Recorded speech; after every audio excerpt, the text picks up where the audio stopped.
Hi again, everybody. Welcome to the Cats and Bolts podcast from beautiful Podcast Junkie Studios in downtown Boca Raton, Florida. This is Florida's favorite and most watched hockey podcast. See what's happened, Bill? It's because of people like you.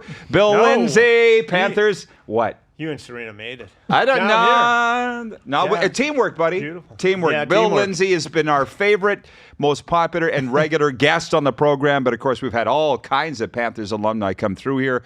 And we're going to listen to those Lightning fans. We're working our way over to the Gulf Coast. Trust me, we're going to get more Lightning people on here. There's just not a lot that live down here.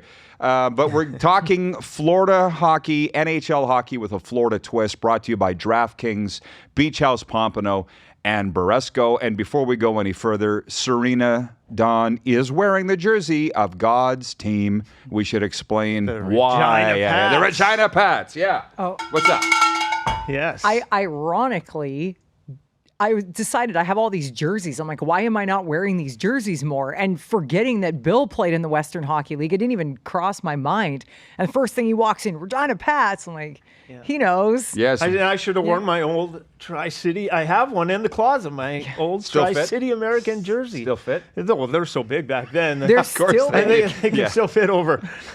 Well, listen, shoulder next pads time. and Next stuff. time you come in and... That was when the Americans, though, Americans have the red, white, Yeah, and blue colors yeah. now. But back then, black and gold. That's Okay, right. yeah. We were black and gold when we started. You know, perfect segue. The guy should be in broadcasting, Bill Lindsay, because we just segue. I do have written down Vernon Lakers and TriCity Americans on Bill's hockey resume as the junior stops for him. But in the NHL, 777 games with the Quebec Nordique, Florida Panthers, Calgary Flames, San Jose Sharks, Montreal, Atlanta Thrashers. Some would say you can't keep a job, Bill. Well, I've burned down a couple of franchises. San Jose, Atlanta didn't last too long after that. Yeah, listen. After about 17 games in Atlanta, it was time to go to Winnipeg for that Atlanta franchise. I actually have to... We had enough. You know what? There is no script. We're right off the road here. Atlanta is in the news. I was going to ask you anyway, so let's start now. Going back to Atlanta, Anson Carter wants to do it. Where are you on that? Can't be downtown. It has to be out in towards some of the suburb areas, because when I played in Atlanta, the rink was down, and downtown's dead and quiet, and it's got some of the worst traffic in all the United States. So if you want to get anywhere, it's hugely problematic. So it has to be. Buckhead is a real popular place, a suburb area there that has a real good population. Some of the outskirts, if you can find some land in some area that it's not so hard to get to, easily accessible, then maybe it could work in Atlanta again. And the ownership group, if Anson Carter are the group, it has to be, the ownership wasn't quite as committed when it was the Thrashers. If it's fully committed and bought into, then I guess third time maybe is the charm. To clarify, Bill Lindsay, Thrashers alum, yes or no? Am I a Thrashers alum? No. Let me say that again. Thrashers alumni, what are you voting, yes or no, for the NHL going back to Atlanta? It's going to be a while. That 32 teams, 33, 34. I would suggest that might be a project 3-4 years, maybe down the road at the best. Pretty sweet spot. I can't see another two teams. And going 34 is a hefty load to take on. If you look at the other sports leagues, and we're expanding rapidly. We just had Vegas, Seattle, and try and bring a couple in. To me, that is still not in the now immediate future of the NHL. I just want to know why Atlanta is on their minds. It didn't work the first two times. Great, yeah. Why would Anson Carter want to go to Atlanta? That's what I don't understand. Yeah, he lives there. There's market. Well, there's It's like Phil Esposito, I guess, but there's marketability. All kinds of corporate sponsorships. There's different ways that it could have been done. You can't put the Atlanta Flames into this conversation because it was so long ago. But me firsthand there with the Thrashers experience, it was not a good, just wasn't a good setup. Even when I had to go to games, talking about the traffic, I was 20 minutes away with no traffic. But on game day, we have to stay in a hotel in downtown Atlanta, eat our pregame meal, and then go to the game. Because if any chance that we had to be at the rink at 5 and we left at 3, you're looking at a 2-hour drive. That's crazy. Yeah, that's not ideal. To get down for the players. And Okay. so you had that. And also everyone getting off work at 5. And the majority of the people, as I said, downtown is for work. They're either going the other way or trying to get in. It was just a nightmare for everyone. No one wanted to put in the time and effort to try and get down there. It works for football. The football stadium's down there. But that's 8 times a year, once a week on Sunday. Yeah. Yes. Well, there you go, folks. Perfect timing that Billy would be in here as Thrashers alum, that this would come up this week in the NHL, that they're talking about going back there for a third time. Personally, I hope they do. Our show airs on the radio in Atlanta, WQEE. So let's go, as far as I'm concerned. As long as we can commute from Boca, because I don't want to leave. It's a quick flight. Yeah, what is it, an hour? Yeah, quick hour. Let's do it. Now, to the task at hand. Bill Lindsay, you are the radio broadcaster for the number 1 team in the National Hockey League. Yeah. Here we go again. Yeah, number 1. A couple of years ago, we won the President's Trophy. Didn't fare so well. And then last year, we got in as the last seed. It fared a lot better. So, I don't know. We got a target on our back. I feel like we need to have this conversation because on our last show, we talked about, is the President's Trophy a jinx? And we were having a big conversation about that. I was like, I wouldn't want to win it. That's just me because I'm superstitious. And somebody wrote in and told us we were wrong. So I'm like, it's not a fact. It's just a subjective opinion. But what's your opinion? Are you superstitious? No, not in that regard. No? I want the best seating possible. Give it to me. And if you took the first President's Trophy and all the other teams where they're seeded, there's going to be more Stanley Cups from the bottom seeds.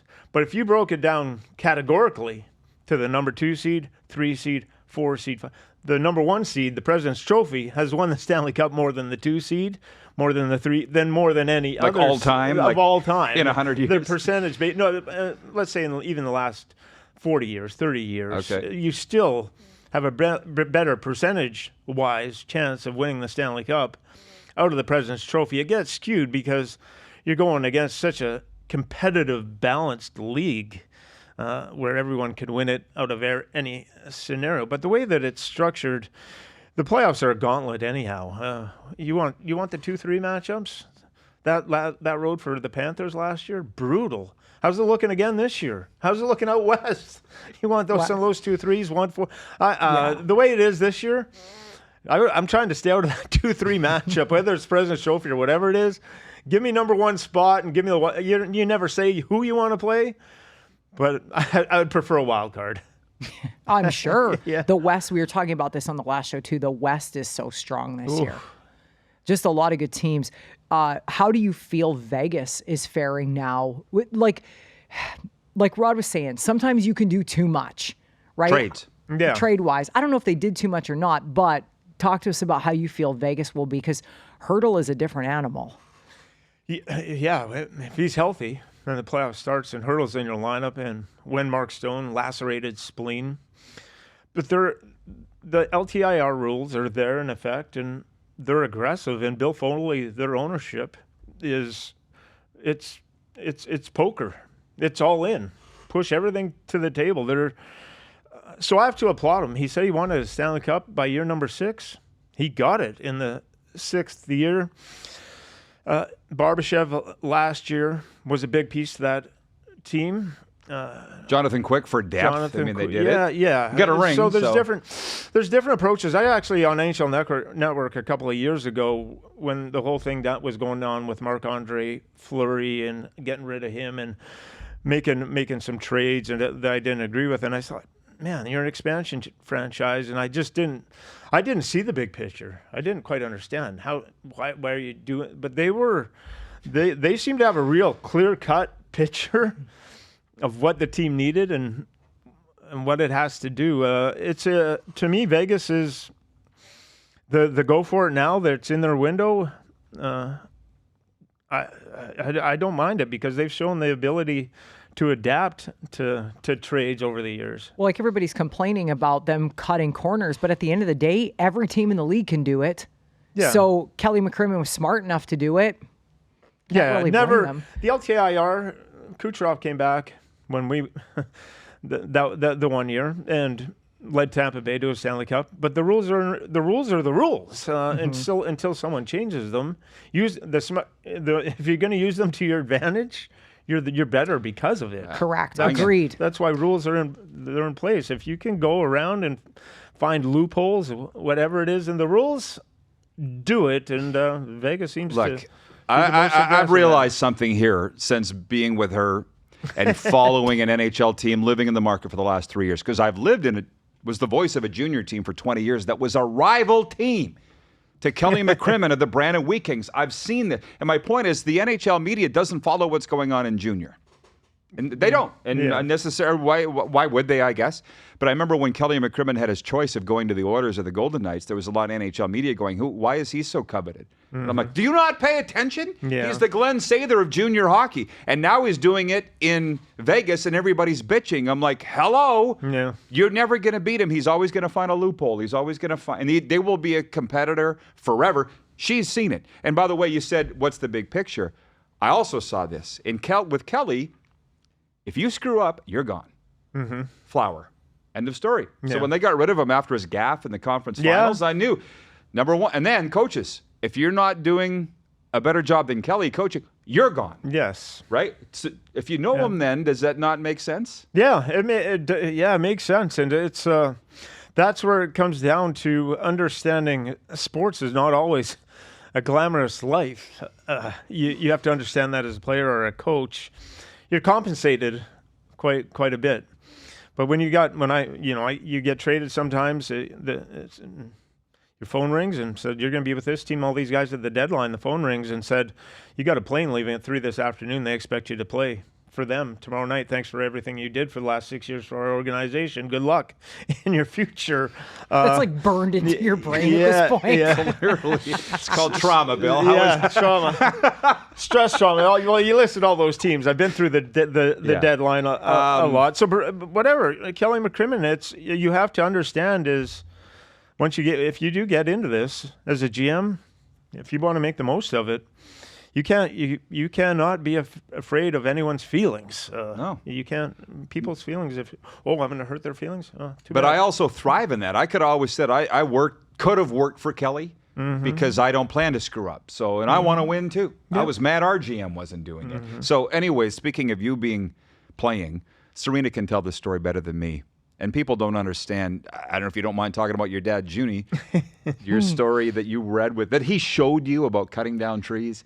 So just this week, do you know what she's talking about? No. Junie, to preface, for those of you who haven't heard us talk about Junie, he's 93. He comes to the Panther games and he shares his heater with me. I think it's Billy's heater, in the press box. In the press box. Cold. Colder. So someone had texted your dad an old newspaper clipping of your parents. Oh, yeah. He still doesn't know who's been texting him. Some random number. He doesn't know who it is. But anyway. He doesn't know how to text. Nah, he has no clue. But I did show him how to double tap with your fingers to zoom in and out of a picture.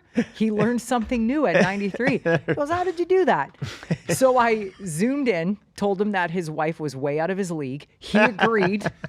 But there's a newspaper article about you playing in the NHL, and it was a specific time you'd scored a goal, whatever. And my favorite part was that Junie was not getting good reception on his television. On his satellite. On his satellite. So he went out and cut the trees down that were interfering with his satellite.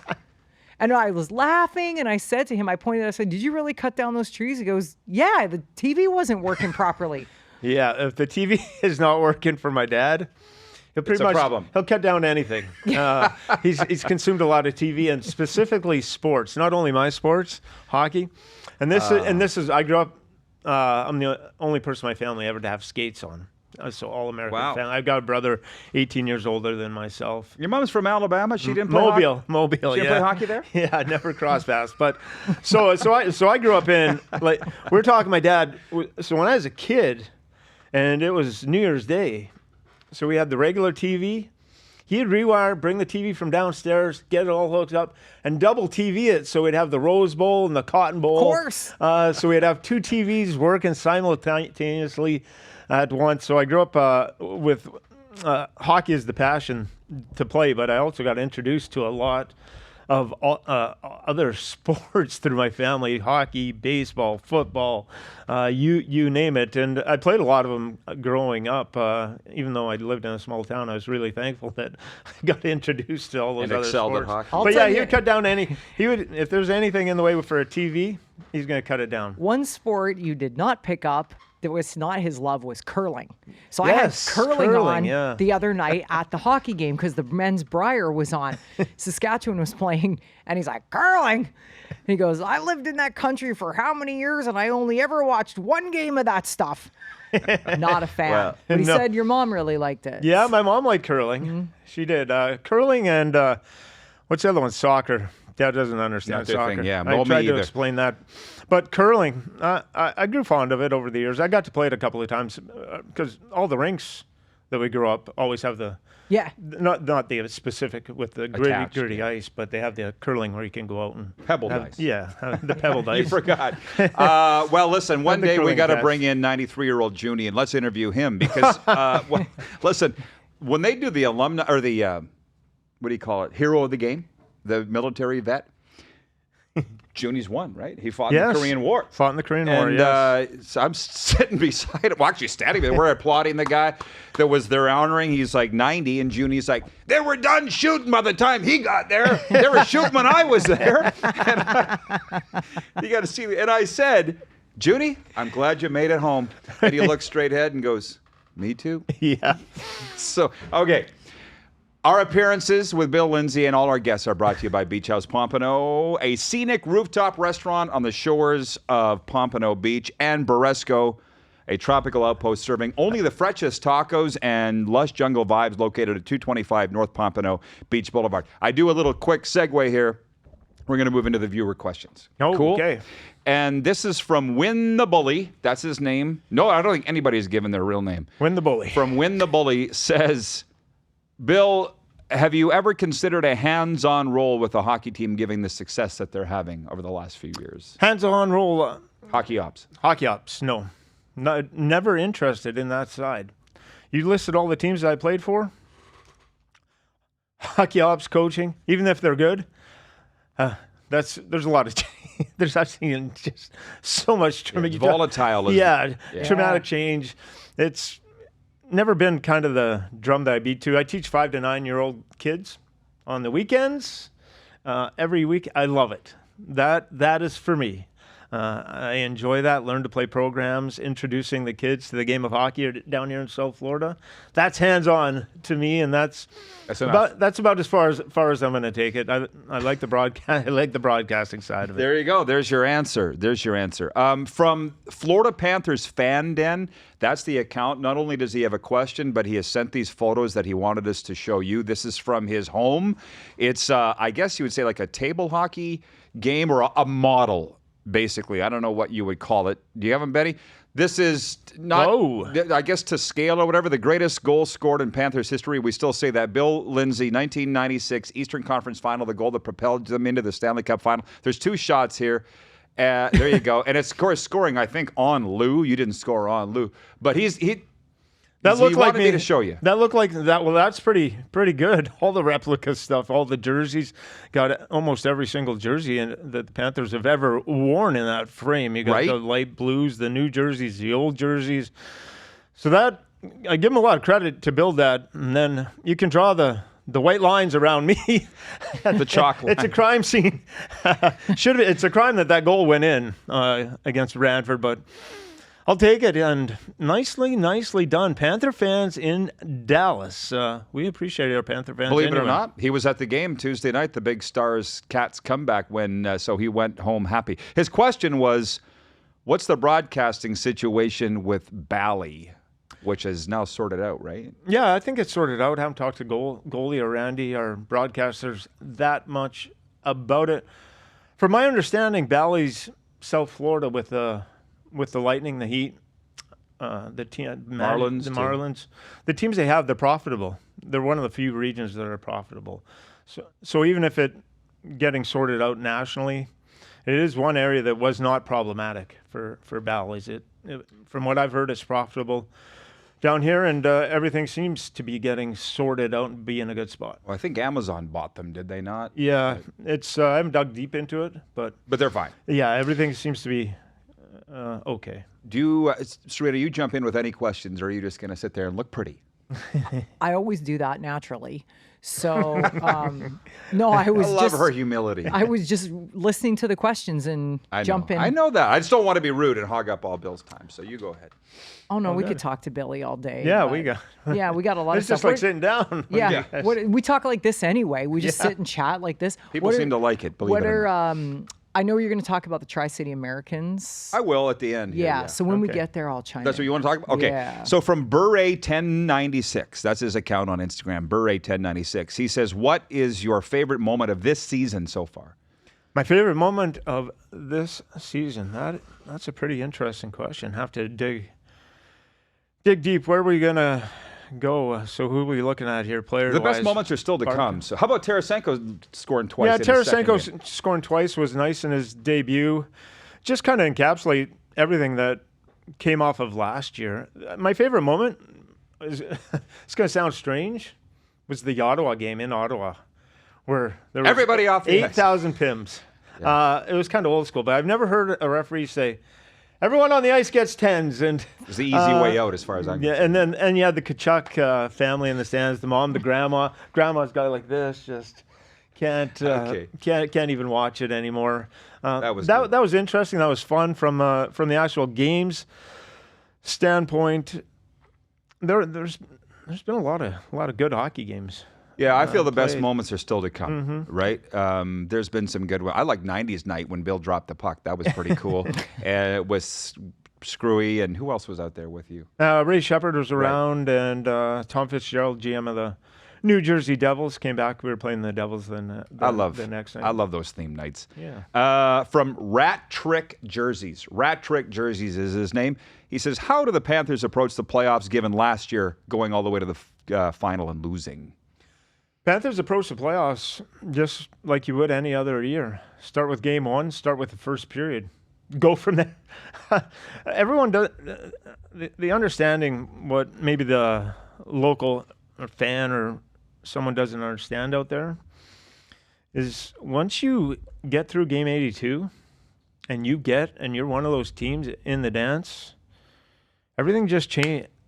It's a flip. So you look at teams that are maybe on a skid, but have had good stretches, but have shown that kind of ability where they can be a really good hockey team. When you get, it's electrifying, and everyone's on equal rest. You're going to be playing. You know your opponent. You're kind of dialed in. So your approach into that game is you understand what has to be done.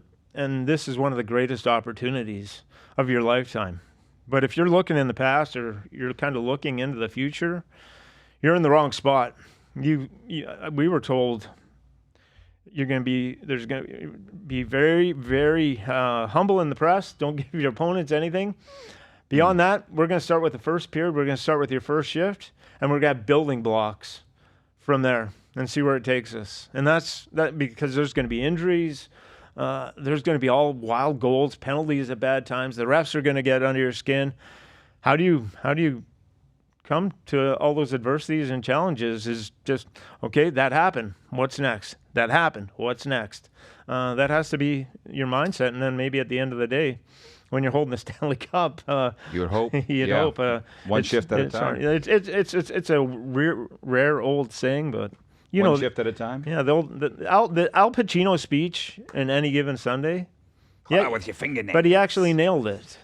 If we're going to get anywhere, is with the 6 inches right in front of our nose, in front of your and we're face. gonna die as a team, or Lose as individuals. Win as a team or lose as individuals. But it's actually a poignant speech and kind of a maybe corny movie if It you want was to look at so it. But memorable, we still talk about yeah, it. So it rings very true in what has to happen in the playoffs. one more viewer question before Sarina's questions, and we actually have some Tampa Bay Lightning talk. They had their Hall of Fame induction on the weekend. I want Bill's thoughts on that. But this is from Bagels1924. His name's Bagels1924. And he says, whose jersey from the Panthers should be retired next? Because there's two up there, right? Luongo and Wayne Huizinga. That's it. He wants to submit Paul Laws. Yeah. If there was a fight, I got all the respect for Paul, and he was one of my best teammates, had my back all the time. But fighters don't generally have. I don't know one. Don't have their jersey retired. If I could retire it, I would personally. The fans love them the most, but they don't get the retired. fans. They loved them, but not for Paul. Who's going to be next? I don't know. It might be a while down the. You might be talking about a Barkov that might be next. That would.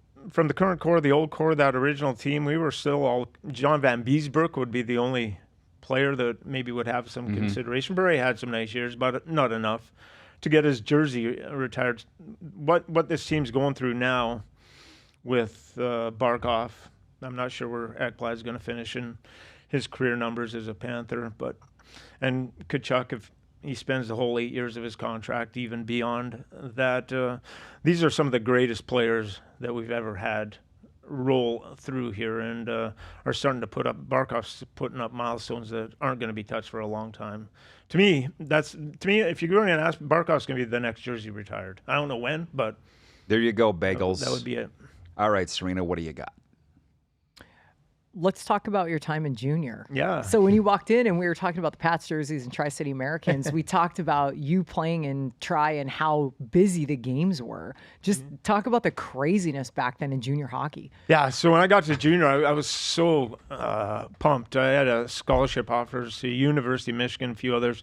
Turned them down. Parents told me I was nuts, but I was like, I want to play 72 games. That's hockey. I just want to play hockey. And they said, you can pass up on a free education, but It's worked out. It happened to work out. But so Tri-Cities, that was second year of existence, and really nice place down in. It's kind of in the dry area of Washington State, so you got really good weather, and we had a 6,000 seat arena with a 5,500 season ticket base. We were sold out every night, and it was just going bananas and loud. And I was coming from Vernon. You mentioned Vernon, but it was nice. But this was the next step up, and I was like, this is unbelievable. 6,000 fans, Spokane, Seattle, going into Kamloops, some of these rinks. Portland, yeah, they had the basketball rink. They were talking 12,000, 15,000 in there some nights. If you ever want to YouTube anything, so we played back then in the Western Hockey League, was best of 9 in the playoffs. You want insanity. Best of 9. Best of 9. You want teams to not like each other? Try going through a best of 9. We had Seattle in a best of 9. They had this old rink that still had the wire fencing for plexiglass. Seattle? Yeah, Seattle at the time I played. But in the playoffs, they moved to the basketball stadium. So we were in about game 5 or 6, or it was starting to get heated. They started throwing beers down on us from the stands, and our coach decided to turn around and give a little shove. And then one of our captain turned around and like tried to hit all our extra sticks are all lined up at the plexiglass. So now a fan grabs one of our extra sticks and starts swinging, and then it was on. They started. We're swinging our captains over the glass into the stands. Just a whole melee. You can YouTube Tri-City Seattle. It was. They had Olaf Kolzig. Man, he Ole the goalie hit a guy pretty hard. They were swinging like for trying to chop our heads off, and they're running around in our skates. That was the old Western League back in the 90s. It got a little wild and the rock and roll arena. They called that. It got so great. It got wild and hairy. Well, you wonder why they had to clamp down on this stuff. Would you mind telling the viewers about the warm-ups? Yeah, warm-ups. We had separate warm-ups for the team. So the home team got to warm up last year. If you're the visiting team, you got to warm up first. You were not allowed to go on the ice at the same time, because in the past, the tough guys would go down and steal the net and take 2 nets for themselves, and all kinds of stuff would happen. And so you would warm up, do your half hour, whatever, 20 minutes, and the other team, and then you have to sit. If you're the visiting team and had to go on first, you got about another 40 minutes before you had to go on the ice. So it took a little strange, a little adapting when I got to the NHL and said, why so many people on on the ice? I could go through a litany of stories from junior that I had that were just. They were some of the best moments of my life, and there's something I'll always remember. Unfortunately, they're not still around, but if you could see the look on Serena's face, just loving it. She's like, fantastic. Yeah. That stuff was like borderline criminal. Yeah, well, so do you remember Bill LaForge, the yeah. name? Yeah. he ate a live lizard. Yeah, so like it's crazy. So we had this coach that we really liked in Tri-Cities. And this is a true story. So we had this coach that we really liked, and they were going to fire him, and they were going to bring him in. So I've heard Bill LaForge stories and all this craziness surrounding it, and so we decided first practice that he comes in, they're going to fire a coach. We were all despondent as a team. He comes in. He's running practice without any skates on, with shoes. He's going to cut our dressing room in half and make us all sit together. He said, no good stuff. He wants to raise our bench higher so we look bigger than the other team when we're sitting on the bench. And then we're doing 2-on-1s, and he tells the defenseman, just take the odd number over there and even. And then all of a sudden, 2 odd number. It was just, he was running all kinds of crazy. And we said this, and he's telling us now we're going to have to sharpen our visors for fights. So it got back to us, and this was when Olaf Kolzig and Stu Barnes, and we all agreed, this guy is not going to coach us. So there's only one way out of this. So we talked to a person who knew the fire hall. We took our whole team down to the fire hall with all our sleeping bags, everything. We phoned the owner and said, we're not playing for this Bill LaForge until you fire him and you reinstate our coach. And Who was the old coach? I'll have to look it up. I'll look it up while you're talking. Yeah, it's I know his name. It's all good. He was. But anyway, so our whole team. Our owner says no, it's not going to happen. He's going to coach our team. He said no. We said no, it's not. So it came down to it, and Portland came to town. We were still going back and forth. We were dug in that fire hall. Portland came to town to play the game. It got to 5-6. No one. It was Ron, something the coach, but it got 5-6. It's not a long list. Mike Buzniak, Don Hay, Jim Hiller, Rick Lands, Bob McCammon, Don Knockbauer, John Oliver, Al Tour. None of those guys? Even before that. I'll keep going. John Oliver? Before, you got to keep right to the start. Not Don Knockbauer. No. Snack. Been, Bob McCammon? It was right before Bob. Rick Lands? No. Yeah, it had been our first or second coach in team history. I'm still going. Sorry to interrupt. Second coach in team history, whoever it was. I'm still going. Okay. But anyway, so Portland came, and we refused. So 6,000 fans show up at the arena, and no TriCity Americans. Ended up canceling the game.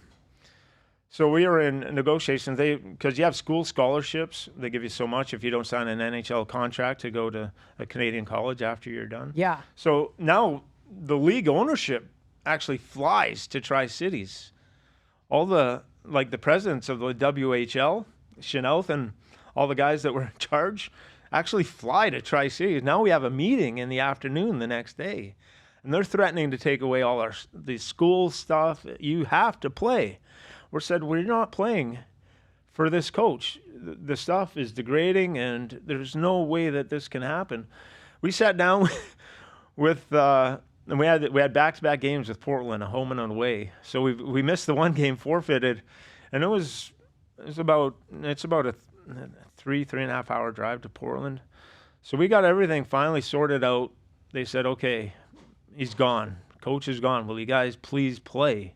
And we'll give you everything back into your contracts or whatever you have, and everything's going to be solvent. And we said, as long as our old coach is going to come back, we're going to be happy with that situation. Got it. Got down to Portland. They had to delay the game by about 30, 45 minutes. No warm-ups that night. No, just put on the gear, and we ended up with our old coach back and playing Portland. And there was one player that showed up to that first game. That was our captain. He said, I have to play for him. So he did show up. So there's a picture in the old hockey news of TriCity Americans team pitcher. You remember the cartoon they ran? Always ran. Yeah. Yeah. So they had the whole team and just our captain sitting on the bench for the team pitcher. But I Wow. never. So we can't Speaking of count. trauma, So that's, I'm sure the Regina Leader Post was all over it. I'm going to find this by the end of the day. But speaking of trauma, right? PTSD. You've been through a lot, Billy. Yeah, that was an interesting scenario in Yeah. Tri-Cities. I could, write their head scout right now and ask. But it's not easy to find sometimes these junior lists and stuff, as you know. I know his name. Yeah. Yeah, there's been a not lot of coaching. coaches go through Tri-City. Okay, listen, I do want to ask you about this. The Tampa Bay Lightning on the weekend inducted their Hall of Fame class of 2024. It's Dave Andreychuk and Brad Richards. I know we're like way over on time here, but is there a Panthers Hall of Fame? We were discussing this earlier. There's a den of honor that they put together sometimes, and they have some memorabilia up there. But actual Panthers Hall of Fame, I don't believe they've put that together yet. Not at this moment. Yeah, no, that's cool. I'm just saying with Andreychuk and Richards, there's only 5 guys in the Lightning Hall of Fame. It's not a big one. Yeah. What do you think of those 2 guys going in? You must have some thoughts. Well, Brad Richards should be in. Won a Conn Smythe, did he not? Oh, yeah, he's a stud. He was one of the most underrated players. Comes in kind of under the radar, but natural goal scoring ability. And then Andreychuk, what he meant to that organization when he went there to put them over the top, and he's been involved with that organization forever. So I got all kinds of respects. I think Richards just lives up the road here in West Palm. Well, Okay, there we go. There So- you go, Lightning fans. We just got to talk. We'll get Brad Richards in here. I said to Sarina, you know what I think when I first hear of Le Cavalier and Brad Richards? Both Notre Dame Hounds.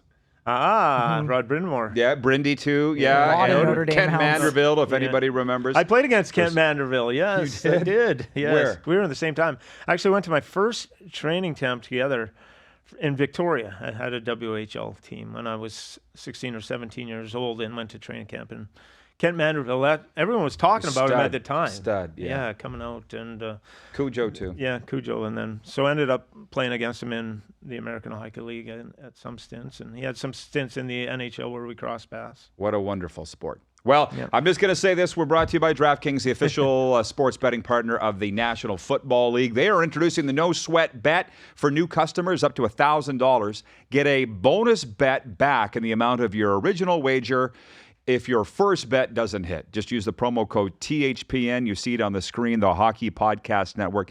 That's through DraftKings. And a big reminder, too, the Florida Panthers Positive fan page on Facebook is having a tailgate party this Saturday. You see our Lightning and Panthers puck. I had to buy that. I'm like, what other puck would have both the teams that we talk about on the same puck? Maybe we should give that away, Sarina, at the tailgate party. the puck. Or not. But Saturday, 1 till 5 in the parking lot of Amerit Bank Arena. Come find us. We'll be in lot D55 with Alex and the crew, Brent, and all of them from the Florida Panthers Positive fan page. Would love to meet you if you're viewers of the Cats and Bolts podcast. Rick Kozabak was the coach. Rick Kozabak. There you go. How'd you figure that out? You Hockey looked it BB. up. Oh, there you There go. Hey, Saved by the Bell. The last thing before we shut her down. You good? Yep. Okay, thank you, Billy. Appreciate it. Thanks, Always Rod. good, man. Always, Yeah, yeah. Serena, appreciate it. Thank you. Enjoy Thanks the so much. beach house. And That place is awesome, too, by the way. Yeah, we'll see you next time here on the Cats and Bolts podcast.